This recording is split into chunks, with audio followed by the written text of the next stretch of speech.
ประเทศเสนอข่าวต้นชั่วโมงรู้เร็วรู้จริงเกาะติดทุกสถานการณ์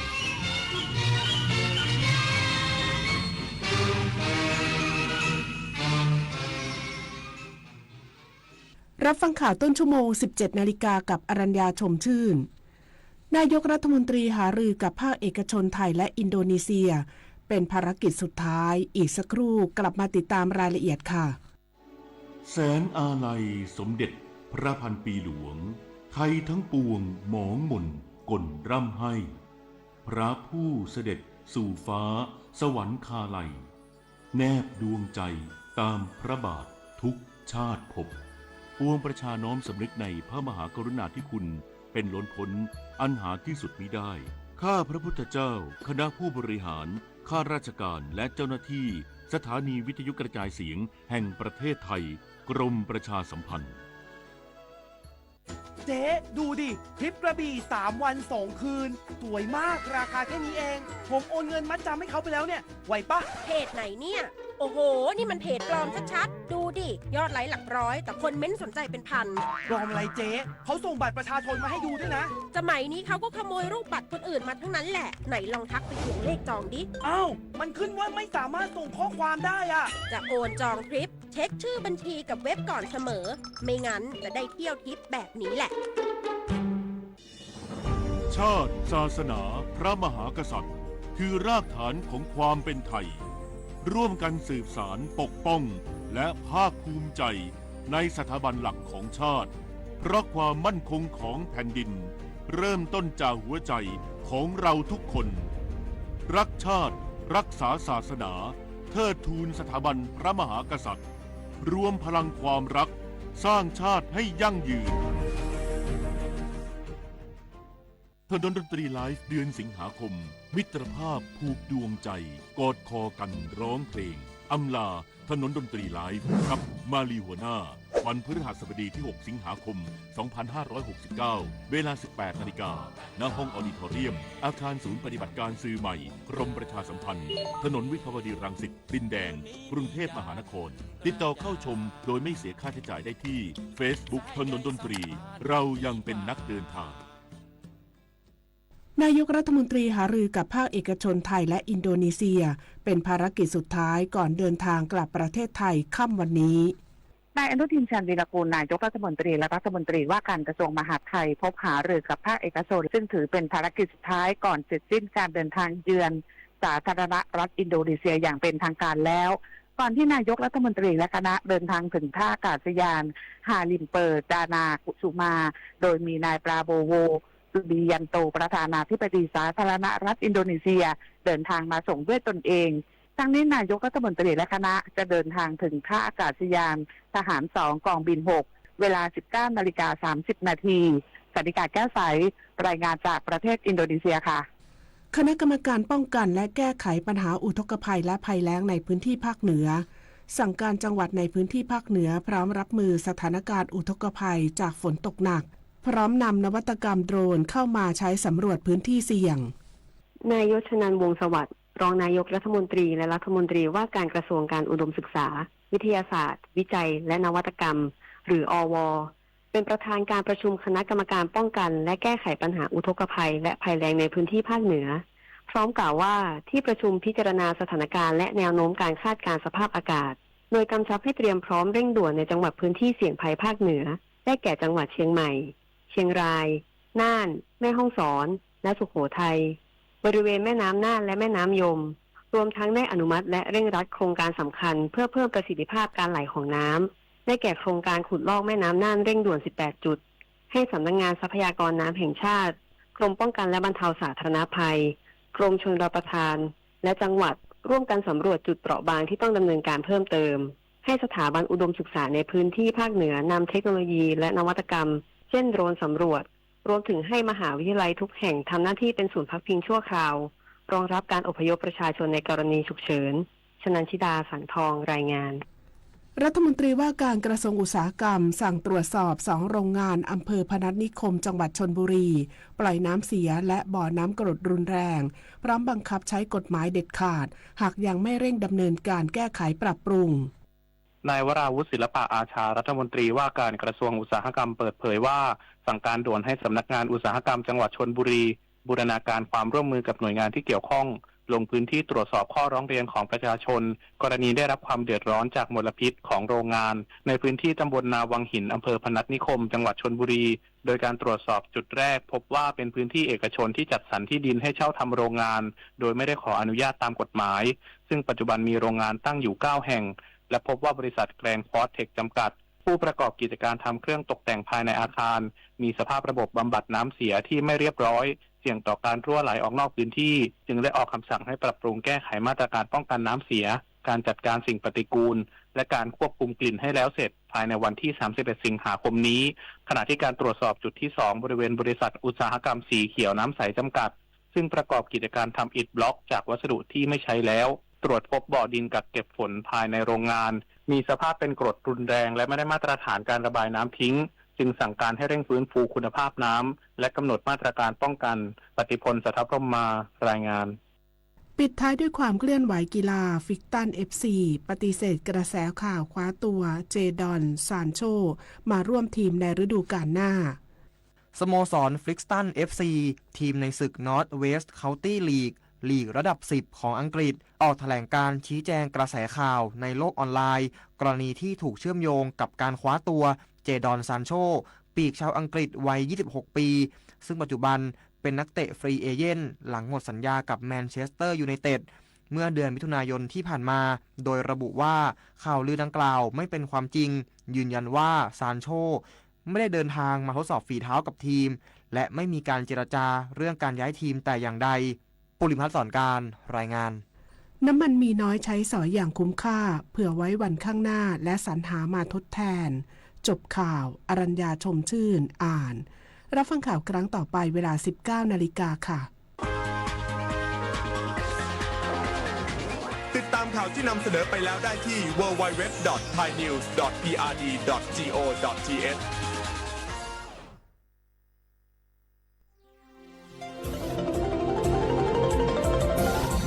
วิทยุแห่งประเทศไทย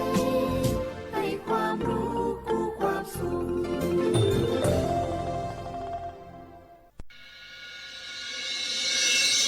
สถานีวิทยุกระจายเสียงแห่งประเทศไทยจังหวัดเชียงใหม่ AM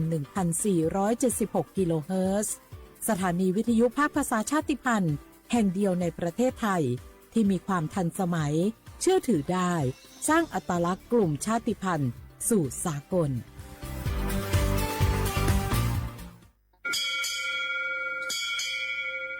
โอบูดาจ้าโอบูชเปอร์เมือสุงคาปอกว่าย้อจงโอดูทามาสถานีวิทยุภาษาชาติพันธุ์แห่งเดียวในประเทศไทยทันสมัยเชื่อถือได้แล้วพบกันที่สวทเชียงใหม่ AM 1476 กิโลเฮิรตซ์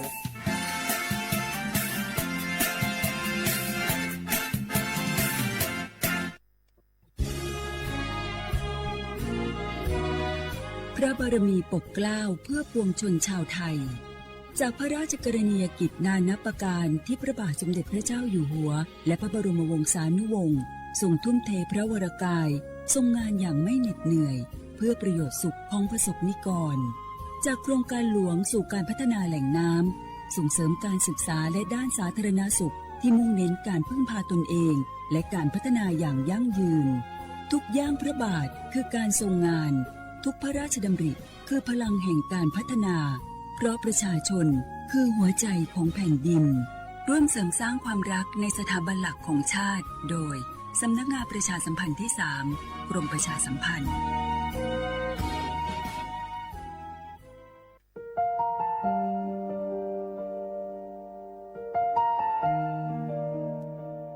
ขอน้อมเกล้าถวายอาลัย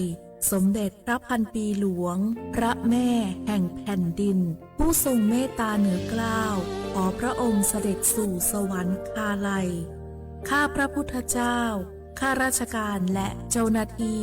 สถานีวิทยุกระจายเสียงแห่งประเทศไทยจังหวัดเชียงใหม่กรมประชาสัมพันธ์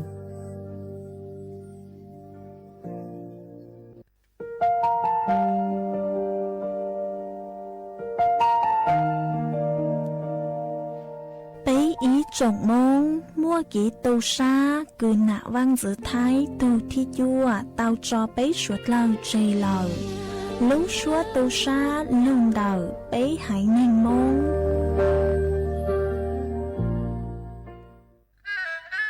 กราบก้มบังคมบาท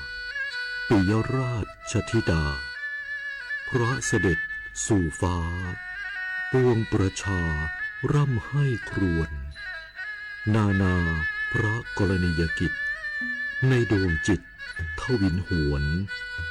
ทุกเร้าเศร้าในสวงพระคือดวงใจไทย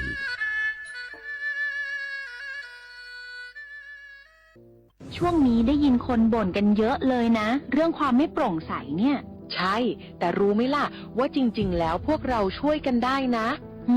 ทำยังไงหรอเดี๋ยวนี้มีช่องทางร้องเรียนที่เข้าถึงง่ายแจ้งเบาะแสได้สะดวกมากอย่างสายด่วนปปช1205อ๋อแบบนี้ทุกคนก็มีส่วนทำให้บ้านเราดีขึ้นได้จริงๆแน่นอนการต่อต้านทุจริตจะสำเร็จได้ก็เพราะคนอย่างเราร่วมมือกันสำนักงานประชาสัมพันธ์ที่ 3 กรมประชาสัมพันธ์ก้าวสำคัญมาถึงแล้วเจียงใหม่นครหลวงของล้านนาสู่การเป็นมรดกโลกต่างวัฒนธรรมขององค์การยูเนสโกเมืองที่ยังมีชีวิตและมีประชาชนอาศัยอยู่ร่วมกันวันที่ 3-8 สิงหาคม 2569 นี้สภาการโบราณสถานระหว่างประเทศจะลงพื้นที่ตรวจความพร้อมจังหวัดเจียงใหม่ขอเชิญชวนภาครัฐเอกชนและพี่น้องชาวเจียงใหม่ทุกคนมาร่วมแรงร่วมใจ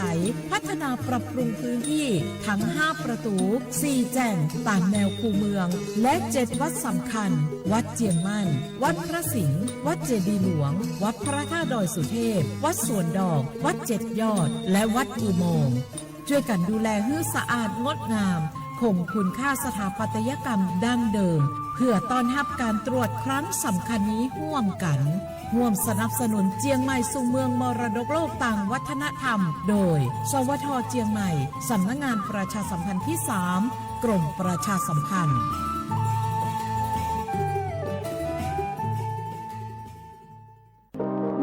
ร่วมเป็นเจ้าภาพงานระดับโลกจัดขึ้นในประเทศไทยการประชุมสภาผู้ว่าการกองทุนการเงินระหว่างประเทศและกลุ่มธนาคารโลก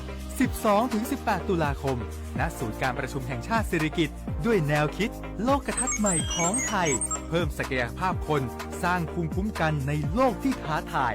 มาร่วมเป็นส่วนหนึ่งของการประชุมครั้งประวัติศาสตร์เพื่อปรับตัวสู่อนาคตร่วมกันอย่างมั่นคง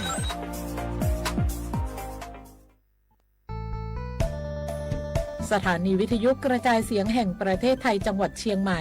กรมประชาสัมพันธ์ประกาศรับสมัครบุคคลเป็นลูกจ้างเหมาบริการตำแหน่งพนักงานกระจายเสียงภาษาเมียนจำนวน1 อัตราเพื่อเป็นตัวแทนนำข่าวสารร่วมพัฒนาคุณภาพชีวิตชาวเมียนและเผยแพร่วัฒนธรรมท้องถิ่นให้เป็นที่รู้จักผู้สนใจยื่นใบสมัครด้วยตนเองได้ที่งานธุรการสถานีวิทยุกระจายเสียงแห่งประเทศไทยจังหวัดเชียงใหม่ตำบลช้างคลานอำเภอเมืองจังหวัดเชียงใหม่ตั้งแต่บัดนี้เป็นต้นไปสอบถามข้อมูลเพิ่มเติมได้ที่053-276-068ในวันและเวลาราชการมังลิวเอาเก่งเศร้าก็โอ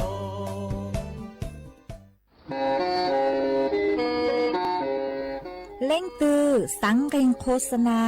จวนเต่าสุต้องจัวสังชัวหูเต้เชอไทยเต่าลู่เสียงแจ้งใหม่คือยอขอเชอมัวเก๋เป้าจูเก๋ฉีฟางนอนรอเต่าชงเหงสัญญาณมงเต่าเกล้ทงเปล่าหูลู่เสียงแจ้งใหม่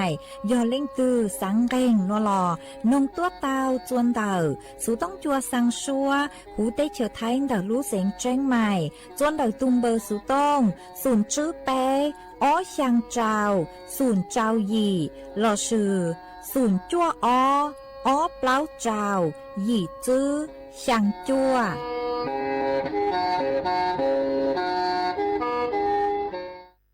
ย้อชงอีจงน่ะจุกตีเน้งจางสวดเล่าจัวนูวันอังคารนูตีเปล่าลุยหยีลินดูชงอ้อเช้งจื้อปัวเจ้าเจ้าจัวนูนัวย่างจัวลุจัวลีไงเน่งเก่าอีตูจ้ากือกังนูนัวหยอดเละปีกี้ย่างจัวลุจัวลีไงเน่งเก่าอ้อตูจ้ากือกังปีกี้ยอมบัวชงนัวหยอดเน่งชงเต่านัวกูยอชัวเส็งว่างจงชาดอกอังจอนตู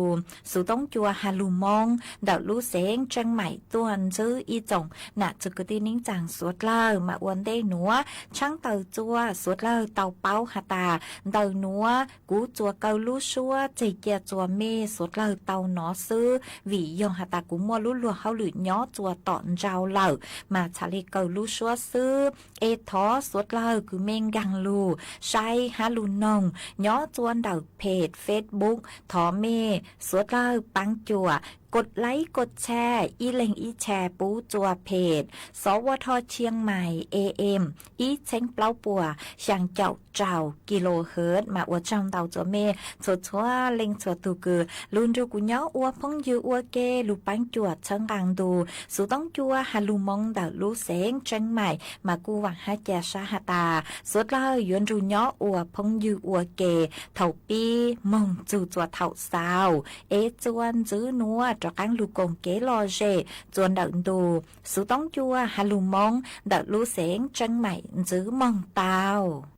vì ta là đồ hoa loa là lòng tu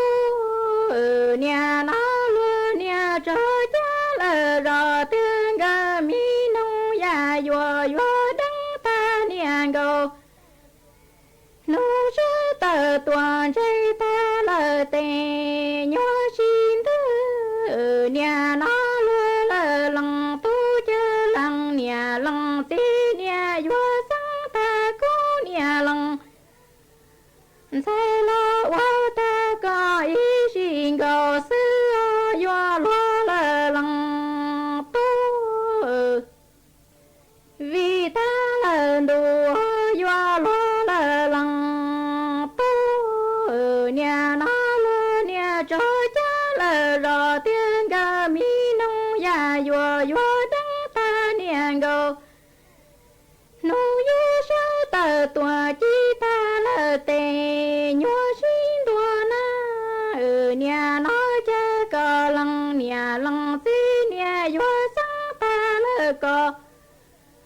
lo hoa cô nhà lăng say la lo ý chi lúa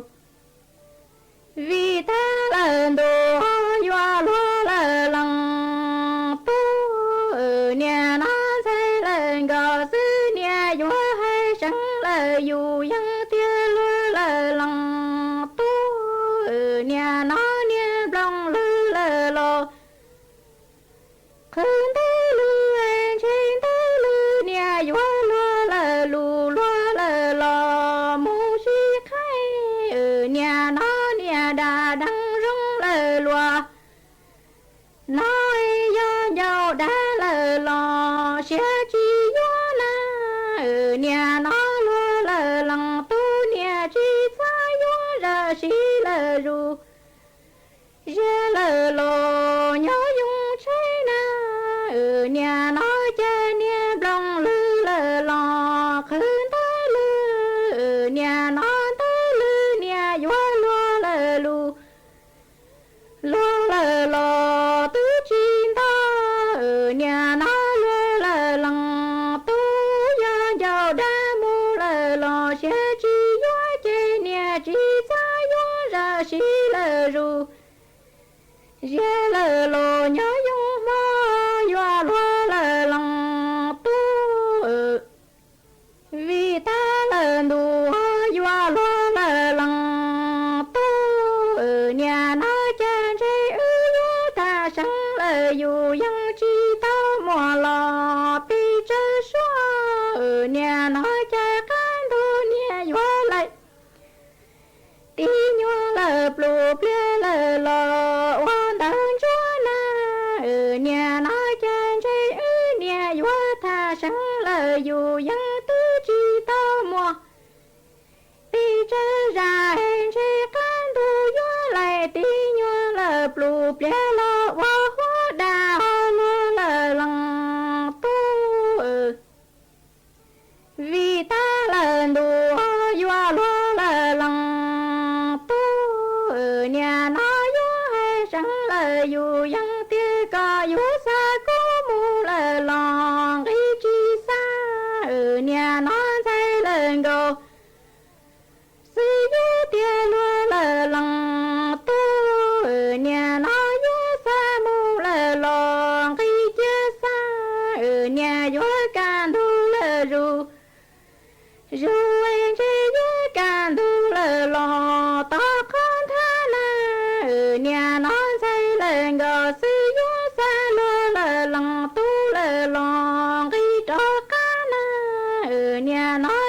đu lờ ru ru lờ lò tao khơi chi na ở nhà nói mi thay lần gò sư gió xa lô lờ lòng tu lờ lò khi sợ kí na vì ta lần đồ ho doa lô lờ lòng tu ở nhà nói chân thay lần gò sư gió xa lô lờ lòng tu nhà mu cho ta lô lờ li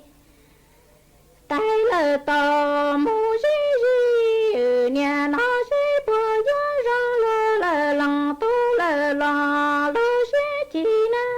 ở nhà nó mi thay lần gò sư tra lần dù ra cho chi di bùa gió rong ta nhà lòng thay nó sẽ lờ lò mu in chi na vì ta lần đồ doa lo lờ lòng tu ở nhà nó chân thay lần gò sư gió xa lơ lờ lòng tu nhà mu cho to ra lờ lòng khi di rùa ở nhà nó di bùa gió răng lơ lờ lòng tu lờ lò lô xe lúa mi nhà lòng thay ni tra lần dù lo cho chi di bùa gió răng ta nhà lòng thay nó sẽ lờ lòng khi in chùa na vì ta lần đồ doa lo lờ lòng tu ở nhà nó gió hay chẳng lờ dù vắng tia có trả lần dù mu cho chi nhà mu muốn cho mà mu lờ lò sang chuan tao na ở nhà nó có nhà lăng tí mu lờ lò lý chi bao na ở nhà nó có ni trả lần dù mu lờ lò mu cho chi na ở nhà nó gió mu muốn cho mà mu lờ lò sang chua sa na có lăng vi lờ lăng dâu thia lý chi nó doa lo lờ lăng tu vì ta lần đồ doa lo lờ lăng tu ở nhà nó che cố lý trả lần dù mu cho chi na ở nhà nó cố lý mu đã lý ra cho cứ làng nhà lờ lăng tí tia cố nhà lăng dây lờ lò mu đi gió bùa na ở nhà nó dây cố làng nhà lờ lăng tí tia chỉ bao tia do cố xa có mu ở ta lờ có in doa lúa lờ lăng tu ở nhà nó dây cố lý trả lờ dù mu cho chi dây cố du mu đa lý ra cho lăng nhà lăng tí ở nhà nó do cố nhà lăng thấy mu chi đây lăng nhà lăng tí thia chỉ bao tia do cố xa có mu ở ta lờ có in doan đây trên dây doa chỉ ta lờ là sang chuan giữ núa yếu múa y sang lù bao cho lù thẳng chùa bế sốt lâu tàu bao hà chun đảo sẵn gian chén tổng khà chùa bế tàu bao hà tà bế thu khen yếu chủ tàu su bế lú chê lò sử chê chê y nhộp là chùa mà cháu lê sang núa tàu mua chó nụ chứ cứ say chùa kế no kháng hào hú của tàu tàu tuôn thua tàu hà lê núa hà tà do mê lên từ cư hà tà trắng chê mong chùa kết lêเอ็นชื่อหาตามั่วจ่ออาการจวนซื้อตอนเต้คือยัวหาหนัวหน่วยเจชัยเตาหาตาย่อสัญญาณเจ้งตรงคาจัวเมเตาเป้าหาตาเมทุเข่งยัวจู่เตาเจเชสูอิญัวปลาจัวหนัวมาจ่ออาการกุ้งมั่วเจ้าเล่หนัวยอหาตาเมจังเชมงเกตเล่มงอิญัวปลาชื่อหาตาเมลูกขมัวเคจื้อช่างเตาเหล่าเตามัวยัวเกโลฮะก็ปู่จอดกลัวจื้อช่างเม่งเหล่า ฮะจวนจือยอจื้อหาตาอยู่จังเชจื้อมงจื้อลูอีปลาป้องกังเกเล่นเดอก็จื้อชังมั่วสมาธิฮะก็จังเชคลาวลูกุยยังและอ้อจู่จวบไปกิโลเมตรเกตอชุมาก็กุนอยู่จื้อเตาหาตาก็จังเชลูเอก็ผ่านลังก็จื้อลูโลฮะจะเลนงอย่างคือหาตาญญาอยู่ตาเฮาอยู่คือคืนเดอเกจังเชเซ็งจออยู่ตุแข้งฮะอีซื่อจัวลอฮะก็ปูเตสัญญาณไฟจื้อหาไฟแดงเราซื้อเต้ป้ายจราจรเอกก็จะเลนงอย่างคือก็จะเลฝ่าไฟแดงโลเล่นเดาเหล่านุเจปัวเล่งยอจออาการคือเจ๊งต่งคาโจเป้เตาเป้าหาตาก็เยอะจู่เตาเจเชสูก็ตุเข่งอีปลาเหล่าหนัวเอหมังเลจังเชจวนจื้อวิยอหาตายอก็มั่วจออาการชงเลหนัวเหล่านุเจก็จื้อสูก็เจ๋งจังเชจวนจื้อมงมั่วเป็นสื่อโยอจวนจื้อสื่อเช่งเดาเกจังก็จังเชเตาอ๋อมาเล่งตือคือหาตาเมจังก็จังเชมงเกตเกโลนุเจเยอะจู่เตาสังเกตอาการเดาอยู่ตุเข่งฮะเนอเอสดเล่าเยอะเตาเจ๋งฟังเอกุมั่วจะหลุดทางอวเกเป้าเลยหนัวจัวเป๊สดเลยเตาเป้าเลยหนัว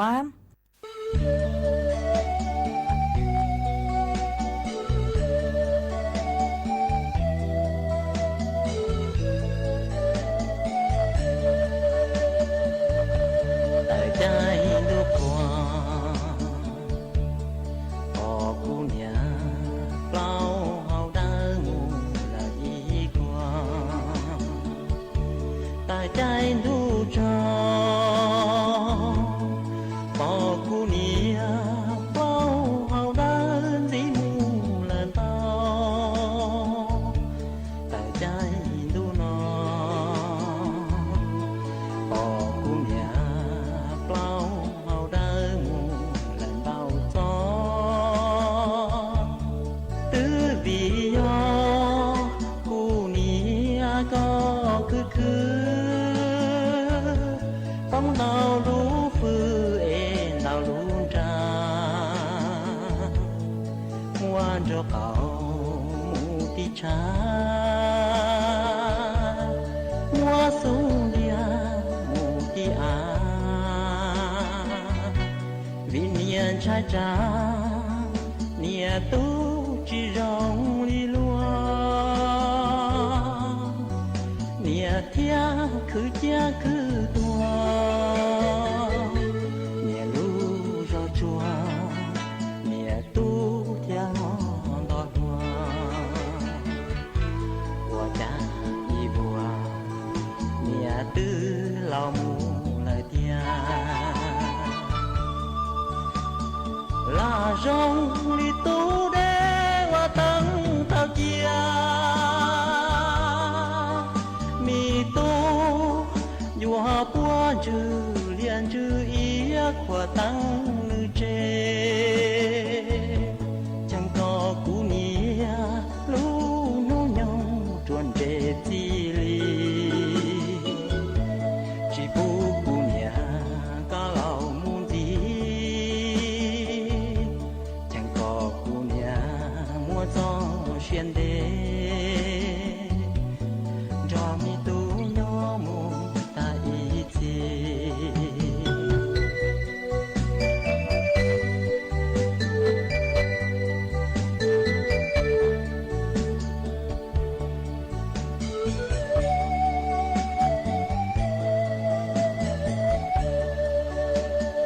ลาจงลีตู้เดว่าตั้งเท่าเจียมีตู้อยู่หาปัวจื้อเลียนจื้ออีขวตั้งลือเจจังก็กูเนี่ยรู้น้องยองจวนเดจีลีจีปูกูเนี่ยก็เหล่ามูนดีจังก็กูเนี่ยมัวจอเชียนเดจอมีตู้ยอมูตาอีจี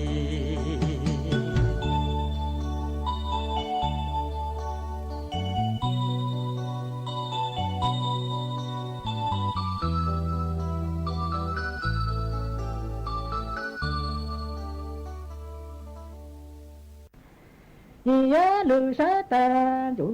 to còn trái vàng gò có ta lệnh na lệnh vừa lúc có chồng mong ta trái giá chữ bốn vàng gò có ta tuổi cơ lệnh na lệnh vừa lúc nhỏ chồng mong có cá ni đủ dân vàng gò có ta cha lo lệnh tư vàng gò có ta chế đàn còn chú sa ký trình tuổi mong ở nhà cha vừa lệnh tu lý cho con có rõ lưu sa ta dù to còn trên vàng gò có ta lệnh na lệnh vừa lưu nhỏ chồng mong ta vui ni nhớ chữ bốn vàng gò có ta tuổi cái lệnh na lệnh vừa lưu nhỏ chồng mong gom bố đủ dân vàng gò có ta hệ trái lo lệnh tư giá ta đủ dân vàng gò có ta cha cả nhai ya đủ ma tuổi mà tế phó tăng lũ nó ta chi chữ ya đủ ma hệ tế phó tăng lũ chế cả chữ sao lư ha lư ta lo tế cả tên cho cứ chủ tế cha cả nhá ya đủ ma tế phó ta gì nó ta chi hệ chữ ya là đủ mà tí phó ta gì chè cả chữ sao lư ha lư ta lo tí có tên cho cứ nên đi đủ dân thang gò có ta chỉ nhớ chữ ya đủ mà tí phó ta lư ấy cả ni nhớ ta lư ta lo tí có tên cho cứ chủ ấy chữ ya đủ mà tế phó ta gì cha cả ni nhớ ta lưu ta lo tế có tên cho cứ nè đủ dân thang gò có ta cha cả nhớ cả chữ sao hắn cơ ha qua nhung lưu cha cả chữ sao lưu giống thì sinh con ngoan có bữa nành nhỏ tư cha cả nhớ chữ sao cơ ha qua nhung tại chữ sao lưu giống thì sinh con ngoan ấy nhớ có lo lệnh tại cha cả nhớ cả đi nhớ ta ha cơ ha qua nhung lưu lưu giống thì sinh con ngoan ấy nhớ có lo lệnh tư cha đủ dân thang gò có ta cha cả nhớ hệ cả ni nhớ cơ ha qua nhung tại ô ta lưu gió thì sinh con ngoan có lo lệnh phải đủ dân thang gò có ta cha lo lệnh tư giá ta đủ dân thang gò có ta cha cả nhớ cha của nó cha của nó của giá ta nụ ấy toàn chú ta cha cả nhớ cha cả tăng ta toàn chú ta trai cha của nó của ta nụ chú ta kia cha cả nhớ cả ta lá tuần chú ta suy đủ dân thang gò có ta chế lo lệnh tư ni giá ta nụ chú ta chơi ta nụ chú ta cái cho tuổi số cha ta gò có té nhớ ta tụ nhỏ kết ly lo lệnh nhỏ tư chữ ta trái nhỏ nụ có chữ tuổi chú phê mong lo lệnh tư nhị nhất lên ra làm lòng ta có ra tuổi cha phê mong giá tay gò tuổi chân đàn gió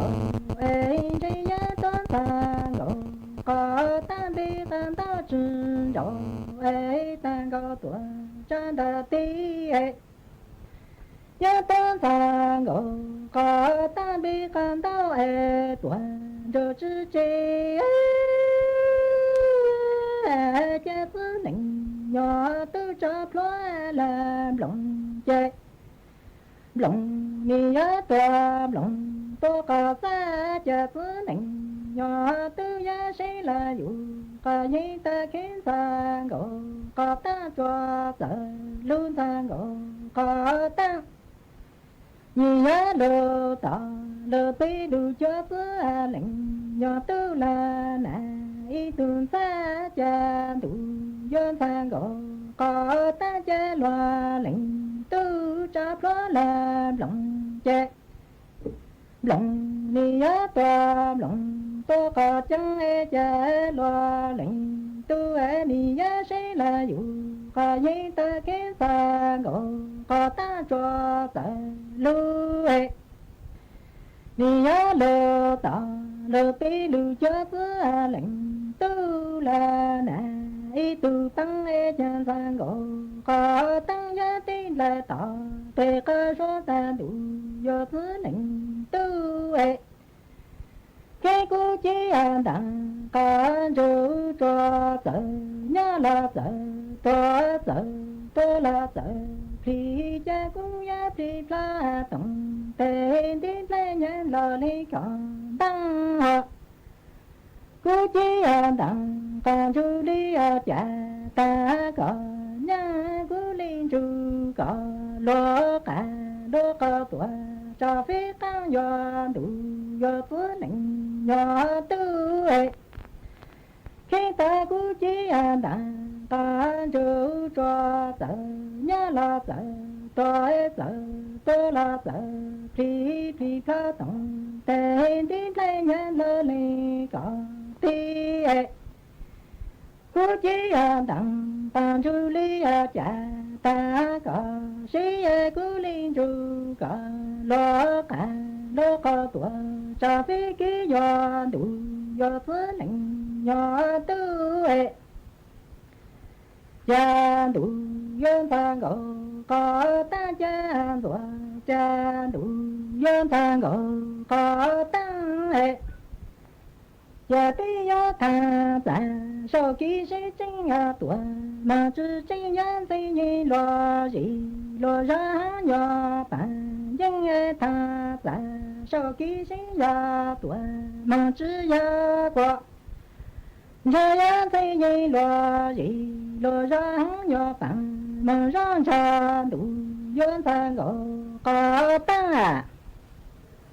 cha đủ dân thang gỗ có ta đủ dân thang gỗ có tăng cha mình trang tí có chọn đâu nói có chữ cha trong tin ni lo lu hai do chơi hai kể yo do nhẹ do cú tiệt sĩ do chỉ chơi hai kể yo do đa do mù ở bên mồm lông qua kể mỗi ít tu chỉ nên mù nú tao ít tuần chế lo hành kể nữ chẳng ga tuần chế đỡ mù bú trâu chỉ hóa tài kể chỉ hóa tài thì linh nu nữ hay tiệt có do ít tuần nên sẽ đỡ sẽ rầu hành giờ linh đỡ có xã tao đó chi hay lò của mà linh mua có ta đâu có kể tu chỉ nên đỡ thì linh tế trâu chỉ hóa tài hay tiệt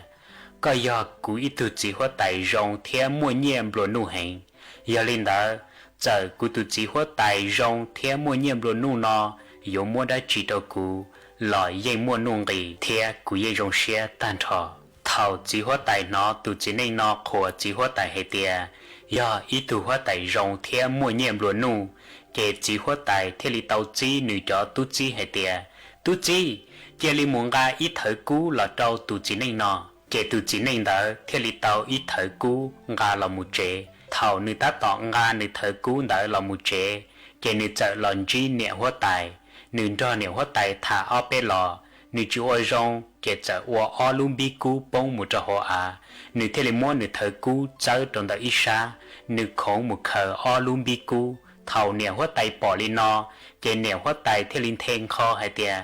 có tụi nhuần được con à tao ít thở cú đồng bộ co chỉnh chỉ giàu thế lọ ở lũ nhuần bí cú bông sư có chỉ có khơi cả tao thế ít tụi này của tông đồng bộ cha lo chỉ bao giàu ý à lý co chỉ nhỏ tao ý à đã chỉ lo chỉ li mua thở cú cho trong được co cả chỉ khía một chế ta xí nó chỉ tụi chỉ nên đỡ thế li cha lông khó mua một sai niệm hóa tài thế hai trong niệm hóa tài hay tiệt niệm hóa tài của tao ít thở cú đầu hẹn giờ yo bông chua lú cậu luôn bí cú lọ cú yên chỉ cú xì lọ lì tiệt xì có sinh viên đời nó mà nhớ trong đời luôn bí cú nó mua cú tụ chỉ hóa tài của cú lú chấp lời lú tao hậu nhớ trò hậu do cú chỉ khờ ở luôn bí cú nó nhớ mua lên từ lợn ra lỡ chỉ li lọ chu ở luôn bí cú nó chèn bòn gầu li lỡ sai chỉ tàu cú tụ chỉ hóa tài lỡ mua cú tụ chỉ hóa tài lú tao hậu chu một trò hậu à lại giờ lên đỡ cú lá chỉ tao không đỡ nó cú thiê yếu chủ khờ cả tao ở luôn bí cú nó gan cho cú một chế thiê vì cú lú cú tụ chỉ hóa tài hình thảo nẻo hóa tài nó lên nó cái nẻo hóa tài thiê lệ hai đâu tụ chỉ nên đỡ hai tiề ô có giờ ít tụ bê sinh của rong thiê lú chỉ hóa tài hình li lo sa ít tụ này rong ý à li co mà tao ít thở cú xứ chỉnh chỉ tao chỉ nhỏ tụ chỉ cái li muốn ga ít thở cú làm gì đâu tụ chỉ nên đỡ nó thiê ra đa này nó có cái tàu đã chỉ sư bị chữ hay tiề có muốn gì chỉ hóa tài chỉ hóa tài nu có hay tiề có xã tàu đã chỉ có hay lo chỉ hóa tài mà li mua đồ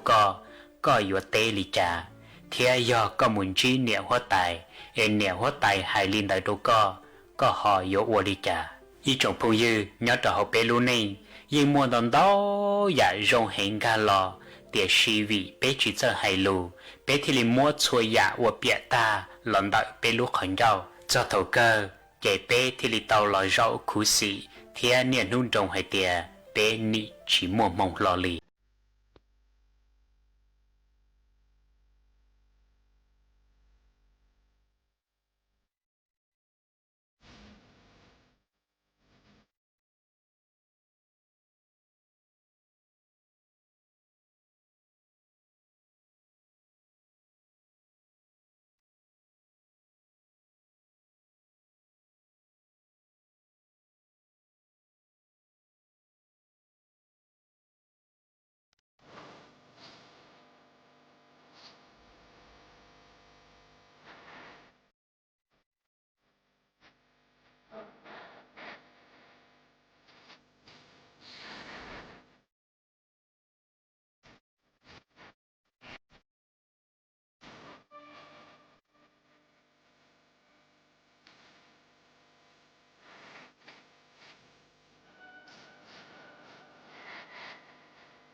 nhà gia yêu cha tí lòng tu cha lô tê lô cha nhớ chỉ là thà dân em sẽ ư nhà tao ta cái cáp lăng lần còn trao em gió nhớ mô lử sang tí lòng tu cha lô tê lô cha nhớ chỉ trò chay ư nhà tao cái cáp lăng lần còn đâu nó nhớ mô của chùa na tí lòng tu cha lòng nia lệ lòng tí nia vô trí tế mô lệ lò đó trời chơi chế cứ nia lòng thế vô tia tí lòng tu cha cờ vô sai của mô lệ lò nhớ trí sai tí tu nia hay tránh lệ dù dân hay tia nhà to cái cáp lăng là gần trao ni gió rong tu là lùa nói gió xa mô là lò nhớ cha sai tí tu gió xa nhà lòng thầy nó mô gì lo bó mi là gần tao tí tu gió trắng là dù dân tia nhà lòng sai cờ gió mô là tù tia chế gió cho ta cả lo mi chế lần cả tua xin chú em nhẹ mô tra bóng là lòng tư ly hao tí lòng tu nhà gia gió cha tí lòng tu cha gió xa nhà lòng sai ni gió mô chế lo lo gần ta mô là lò la ly dân em chế tí tu gió hay sống là dù dân tia nhà lòng sai cờ gió mô là tù tia em chế gió cho ta cờ lo mi chế lần cờ sư liên chú em ni gió mô trơ bóng là lòng tư ly đắng em tí tu nhà nhỏ ta tra mi tế tùa trồng tu nói em lòng mi chế trắng là dù dân tư chi khăn lo lòng tu nhà gia vô cha tí lòng tu cha cò nhớ của mô ấy của nhà lòng sai nè mô oan cò ly dân nhớ nè xa tí là dù dư hay tia nô ta thằng mô tùa lo thảo em chi của dư đà đăng ta của mi tí lòng tu mô lệ lò tu khăn lo lo tê lo cha chi nè tia tu ấy nghe chi tế mô lệ lò nhớ trời chơi tai ta nó của nhà lòng sai vô mô qua nhớ là tù tia niềm trai tí là tù trừ nhớ trời của nhà lòng sai vô mô tao đà lù mô răng lần mi tô mô lệ lò tu đu mua na tí lòng tu nhà gia vô cha tí lòng tu cha nhà lòng sai nhà chi thấy mô là tùa chơi chơi tai ni sa tí là dù dư hay tia nô ta thằng mô tùa lo thảo em chi cứu dư đà đăng ta cứu mi tí lòng tu mô là lò tu rong rau ta nó nhà lòng sai chi tế là tùa chơi chơi tai chế gió mô qua nhớ là tù tia nè trái tí là tù trư trà mô tao đà lưu mô răng lòng mi tu tu trí giàu loa lòng tu nè giá vô cha loa lòng tu cha nhà lòng sai ni trí là dù mô cho rong là tăng là lò qua ý chi ta nó ư chế chà ra nhớ lâu tai chế ư ly dùa tu là trò tu nắng lo xin chi do tí lòng tu cha cố nhà lòng sai tư bao ta lời cò số lo chế cò tư chi bao cố nhà lòng sai pru ư nhà rong cha lô là mua tí dù dư sai lo chế ư nhà chi rong vô cha lô là dò cho lo hu chê chế nhà lòng sai nhà chi tế mô là tùa chơi chơi tai tu mi đề si là lì chú tùa qua ý doai ta nó chế là chà ra nhớ lâu tai che ư li dùa tu là trò tu nắng lo chi chua tí lòng tu cha cò bao cứu xóa lo che cứu tư chi bao lời cò che tí lòng tu cha cứu nhà lòng sai nhà tư rong cha lo là mua tí là dù dơ say lo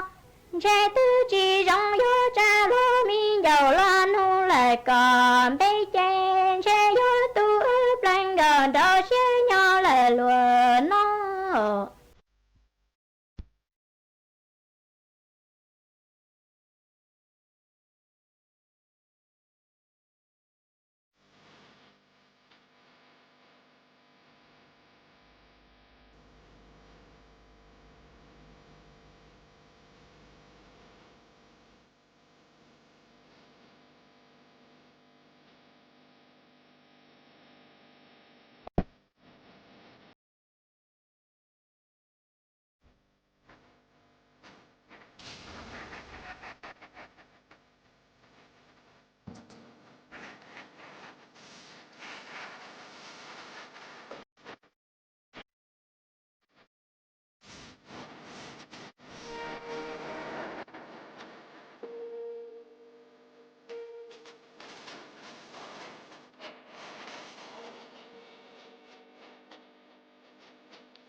一种呢这个的人讲说了รู้是好กูตื้อยัวตังเราเจกูจัวมัวดูสุต้องจัวฮาลูมงดารู้เสงเจงใหม่จอลูเสาเบาเลนัวเหล่าซื้อ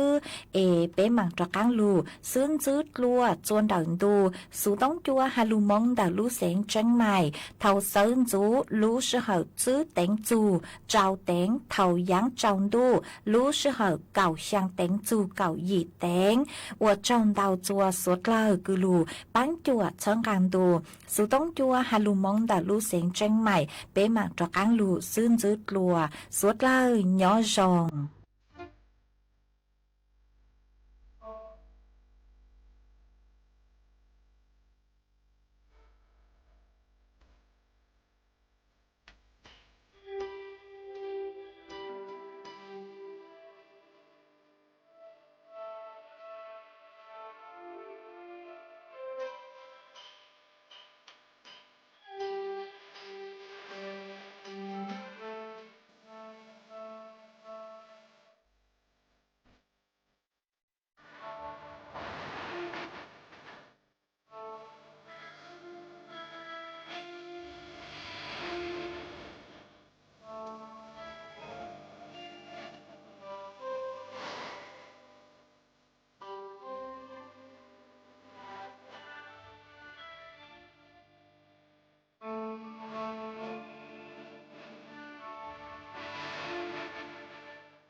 ธงชาติและเพลงชาติไทย